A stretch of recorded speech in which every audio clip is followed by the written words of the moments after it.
दिवसमानाच्या मानाने बरा म्हणा. बैलाच्या मानानं दर नाही, दिवसमानाच्या मानानं बरं आहे. बरं आहे.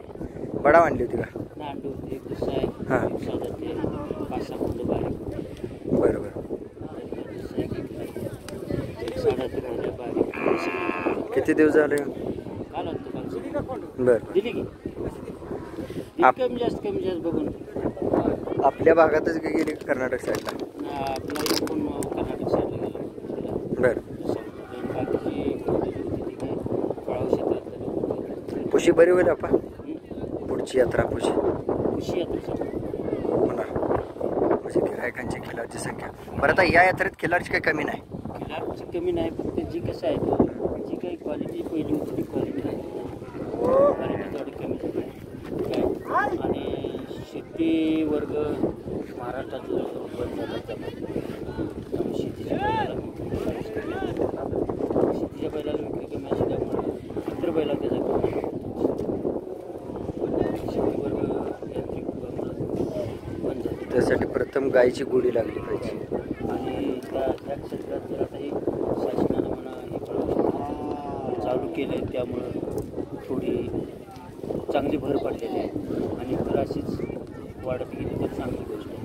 आणि त्या नवीन युवा पिढीनं यांत्रिक युगाकडे थोडं दुर्लक्ष करून जर आपली नैसर्गिक शेती जर बैलाच्या स्वरूपात जर करायचं डोक्यात घेतलं तर अजून या खिलारला चांगली मान्यता येणार. सोन्या दिवस येतील. फक्त प्रत्येकाने कमीत कमी एक गाय सांभाळायची भावना ठेवावी. भावना ठेवली पाहिजे.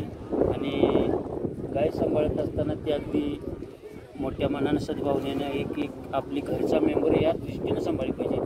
निव्वळ पैदाशीसाठी म्हणून तिच्या पोटी काहीतरी होईल म्हणून असं सांभाळण्यापेक्षा ती घरचा मेंबर म्हणून जर सांभाळली तर त्या घराला सुद्धा सुख समाधान लाभणार आहे. आणि काय आरोग्यापासून त्यांचीसुद्धा जी काय आपली वयस्कर लोक आहेत त्यांनासुद्धा त्याचा फायदा होणार आहे. आणि शिवाय आपल्याला त्या गायीचा मोबदला मिळाल्याशिवाय 100% गाय एक पारंपरिक म्हण आहे, गायीनं द्यावं शेतीनं द्यावं. त्यापैकी काही जर आपण घरचा मेंबर म्हणून सांभाळली तर आपल्याला चांगले दिवस आहे. आणि ही लोकांनी इतर जनावरं जर्सी बिर्सी सांभाळण्यापेक्षा त्यात एखादी काहीतरी असावी प्रत्येकाच्या कुटुंबात या माताचा मी म्हणतो.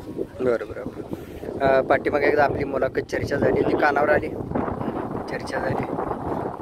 म्हणजे तुमच्या भागातून प्रतिसाद होता की आपणची मुलाखत घेतलेली जरा तुम्ही जे म्हणला होता महत्त्वाचा मुद्दा की जर बैल गाईला कमी आला तर बिनधास्तच चापायचा, म्हणजे आपलंही नुकसान करायचं नाही आणि त्यालाच चांगले दिवस येतील.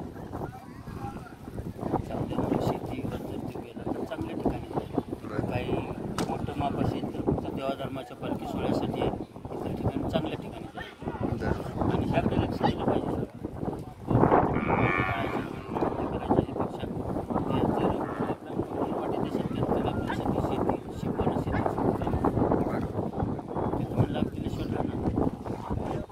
ठीक आहे.